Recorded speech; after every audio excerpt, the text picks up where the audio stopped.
자, 원리 전자기 유도 한번 보도록 합시다. 전자기 유도는 자기장을 이용해서 전기를 생산하는 거죠. 앞에서 배운 전자기 장과 반대 개념이에요. 그래서 일단 자기장의 변화를 만들어야 돼요. 예.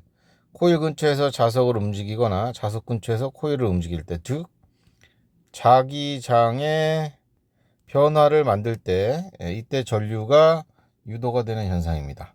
변화가 꼭 있어야 됩니다. 자, 그거를 그 다음에 보시면 코일의 단면을 통과하는 자기선속이 시간에 따라 변하면서라고 되어 있죠. 요 자기선속이 자기력선의 숫자를 얘기합니다. 자기력선의 숫자를 자기선속 이렇게 얘기합니다. 자, 그게 변하면 전류가 발생한 전류는 유도 전류라고 부르고 이때 전압을 유도 기전력이라고 부릅니다. 자, 그러면 유도 전류가 어느 쪽으로 흘러가니 방향에 관한 법칙을 우리는 렌츠의 법칙이라고 얘기하죠. 유도 전류의 방향에 관한 법칙. 자, 자기장의 변화가 우리 주변 코일 주변에서 발생을 하면 그 자기선속의 변화를 방해하는 방향으로 유도 전류가 만들어진다 이거죠. 자석이 다가오면 밀어내고 도망가면 당겨라. 이런 거 들어본 적 있죠. 예를 들어서 여기 밑에 있는 요놈을 한번 해봅시다. 자, N극이 다가오고 있어요. N극이 다가오니까 쟤를 밀어내야 돼요. 얘를 밀어내야 되니까 이쪽에 N극이 만들어지죠. 코일의 위쪽이. 그럼 오른손 엄지손가락을 코일의 위쪽으로 맞춰 놓으시면 나머지 네 손가락이 이렇게 회전하게 되겠네요. 이렇게 감싸지는 방향으로 없던 전류가 만들어진다는 거죠. 그럼 이렇게 회전을 해서 이렇게 올라오겠죠. 그래서 이 그림에 있는 것처럼 이쪽으로 유도 전류가 생성이 됩니다.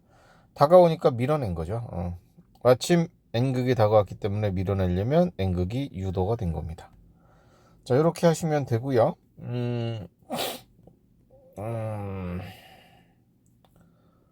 자, 그래서 또 많이 나오는 게 요런 거. 책에 나와 있는 요 그림 말고 요런 거 어때요? 디귿자 도선에 예를 들어서 이렇게 나오는 방향으로 자기장을 설치해 놓으시고요. 금속 막대기를 이렇게 준비를 하시고 얘를 이쪽으로 이동을 시킬게요. 그러면 어떤 변화가 일어날까요? 요 네모난 요 회로에는 처음에는 전류가 흐르지 않겠죠. 그런데 오른쪽으로 막대기를 이동시키게 되면 요 면적이 늘어납니다. 면적이 늘어나면서 이렇게 튀어나오는 자기장이 증가가 되네요. 그 회로 안에, 네모 안에. 이 변화가 일어났어요. 그럼 변화를 방해한답니다. 그럼 저거를 줄여야 되겠네. 튀어나오는 걸 줄이려면 들어가는 걸 발생을 시켜야 되겠습니다. 그쵸? 튀어나오는 자기력선이 늘어나고 있으니 들어가는 자기력선을 발생을 시켜야 되겠다. 그럼 오른손 엄지손가락을 들어가게 해 놓게 되면 들어가는 방향으로 맞추면 시계 방향으로 전류가 흐르게 되겠네요. 그래서 전류가 이렇게 흘러갑니다. 이런 전류가 만들어지겠죠. 그 다음 금속 막대기는 그럼 어떻게 돼요? 금속 막대기에는 아래쪽으로 요런 전류가 이제 흐르게 됩니다. 이렇게. 자, 그럼 이때 또 하나 질문. 금속 막대기는 어느 쪽으로 힘을 받니? 이런 걸 물어보는데요. 막대기 입장에서 보세요. 막대기 입장에서 자기력선은 튀어나옵니다. 자기력선은 튀어나오고 전류는 아래로 흐르고 자기력선은 튀어나오고 전류는 아래로 흐르고 오른손 손바닥 법칙, 플레밍의 왼손 법칙이었죠. 전자기력.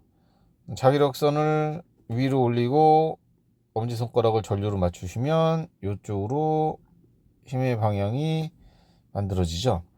자, 이동하는 방향과 반대쪽으로 전자기력을 받습니다. 이렇게. 디귿자 도선에서 금속 막대기 움직이면 움직이는 거와 반대쪽으로 전자기력 힘을 받습니다. 이것도 자주 물어봐요. 잘 정리해 놓으세요. 이거 잘 물어보니까. 그런 것들 정도 알려드리면 될 것 같고요. 그 다음에 패러데이 법칙은 유도 전압의 법칙. 보니까 패러데이 법칙에서 코일에 발생하는 유도 전압은 감은 숫자와 단위 시간 동안에 코일을 통과하는 자속의 변화에 비례한다. 즉 유도 전압은 감문수에다가 델타 t분의 델타 파이. 아이고 글씨가 너무 개판이지. 다시 한번. 감문수 곱하기 델타 t분의 델타 파이라고 불러요. 이렇게 자속을 문자로 표시한 거예요. 자기선속. 자기선소의 변화라고 했으니까 이렇게 변화율로 그려드린 거 적어준 거고요. 요게 패러데이 법칙이에요. 패러데이 법칙에 렌치를 통합하면 이 앞에 마이너스 붙이면 되는 거고요. 요 마이너스 요거는 렌치를 얘기를 하고요. 렌치 법칙. 자, 그래서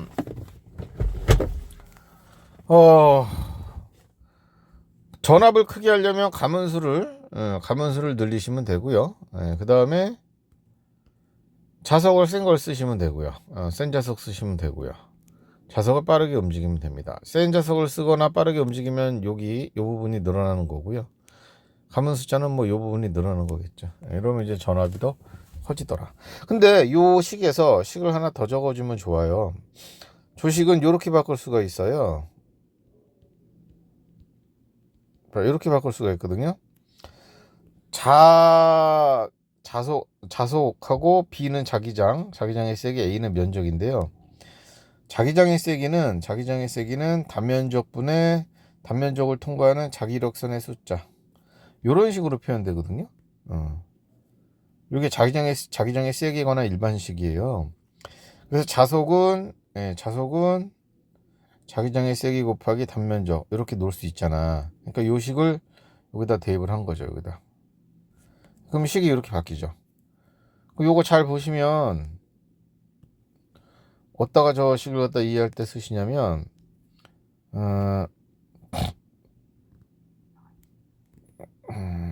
시간 자기장 BT 그래프에서 기울기가 이렇게 주어졌다 이거지. 여기서의 기울기가 의미가 뭐냐 이거죠. 이 기울기의 의미는 바로 여기를 의미하는 거니까 요 기울기는 뭐하고 비례한다? 여기 나와 있는 유도 전압과 기울기는 유도 전압과 비례한다는 거야. 유도 전압과. 그러면 유도 전압이 지금 기울기가 있잖아. 얼마인지 모르겠지만 기울기가 일정한 상태로 있어.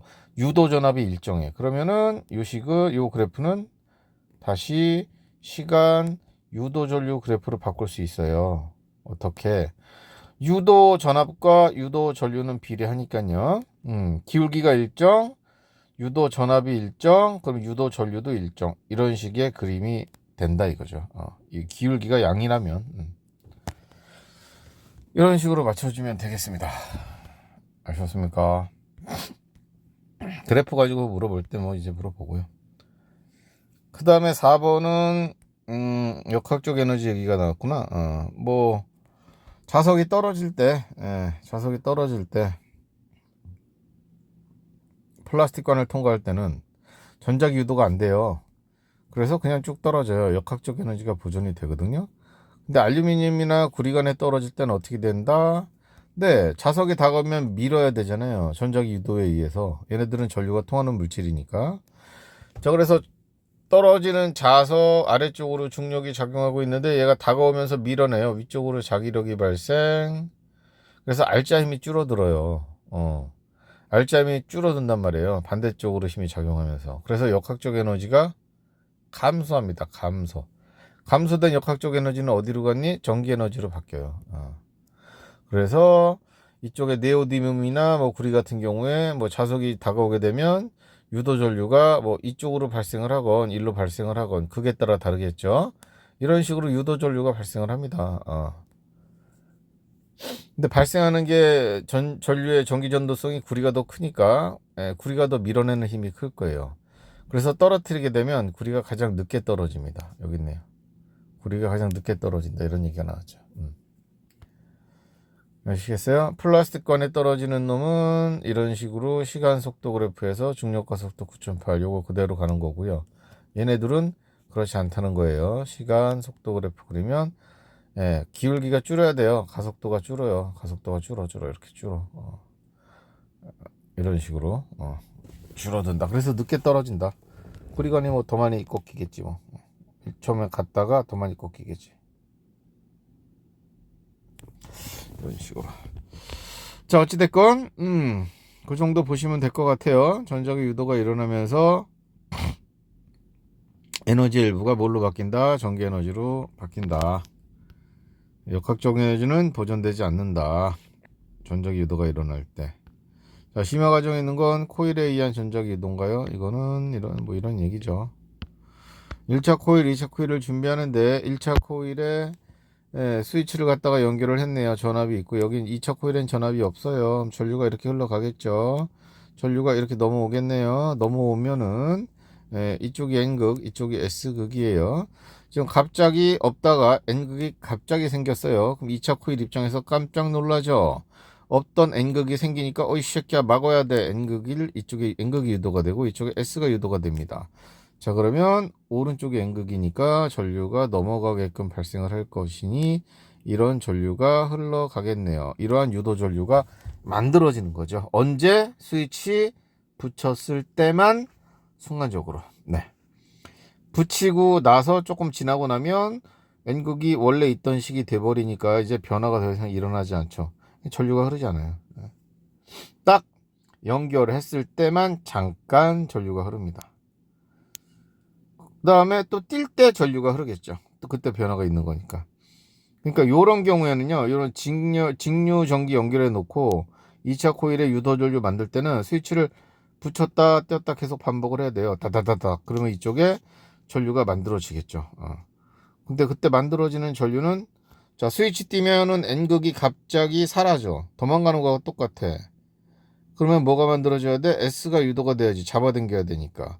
그러면 이렇게 만들어질 거네. 그죠? 그래서 스위치 연결했다 붙였다를 반복하면은 이쪽에는 교류가 만들어지네요. 교류. 일로 한번 이렇게.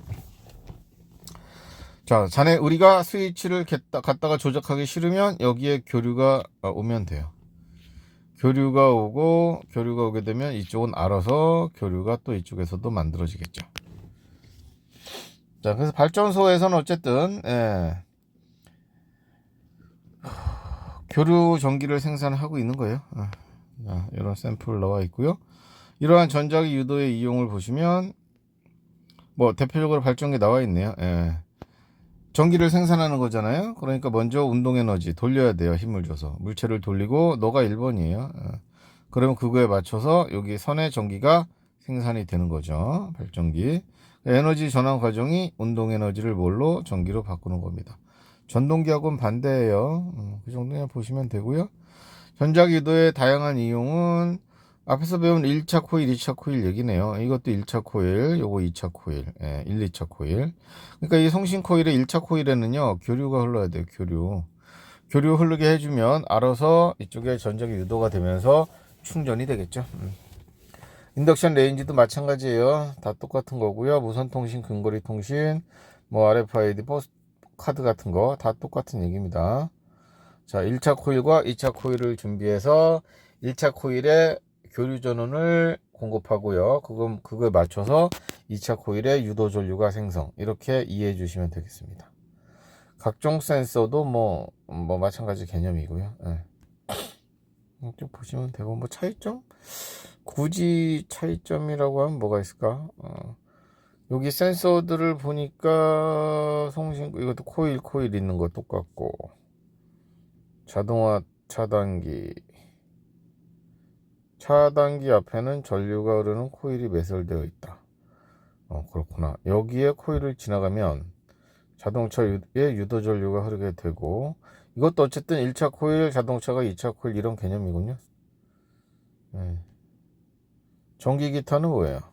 자석 위에 지금 강자성태 줄이 있는데 얘가 자화가 될 거예요. 밑에 있는 자석 때문에.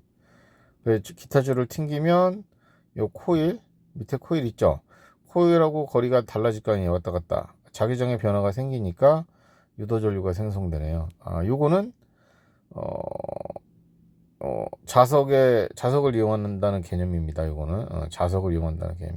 1차 코일, 2차 코일이 아니고 요 전기 기타 같은 경우는 강자성체를 자화시킵니다. 예. 그리고 그걸 튕기는 거잖아요. 그러니까 자석을 흔드는 거라고 보시면 돼요. 예. 요 위에 있는 자석을 흔들어서 밑에 있는 코일에 유도전류 생성하는 개념이네요. 우리가 배웠던 전통적인 개념이죠. 자, 그렇습니다. 여기 쭉 한번 보시고 이쪽도 쭉 풀어보시기 바랍니다. 자, 고생하셨습니다.